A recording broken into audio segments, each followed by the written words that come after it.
Sa araw nga po nito mga kagenggeng, ito nga pala, samahan nyo kami dito mag-trim ng halaman po dito sa may patio to. At tapos na nga po pala kami mag-grass cutter at magwalis. Ito nga po, makikita nyo, titrim po kami ng halaman para po makita na maganda na po talaga itong pasyalat. Hindi na po maiiwan na madumi at wala na pong kalat. Siyempre po habang kami nagtitrim, tuloy po ang kwentuhan. Siyempre po mas masarap naman po yung may kakwentuhan habang po nagtatrabaho. Kami naman po hindi po kami sanay ng walang ginagawa. Gusto namin ay laging pagod na hindi ho kami sanay na hindi ho pinagpapawisan. Ang tinitrim namin. Sa video kasi medyo may daya ng konti yun.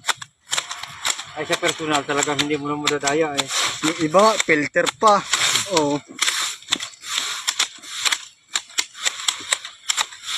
Tayo nga, ginagamit natin makeup yung tayo ng pusa na. Oh.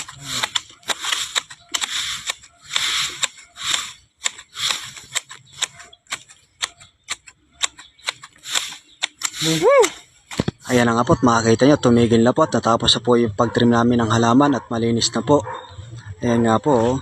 Hindi na po matatakot po dumaan dito at malinis na. Siya nga po pala, huwag po kalimutan, pakipalo po ang page, palike, pa-share na rin po. Maraming salamat po.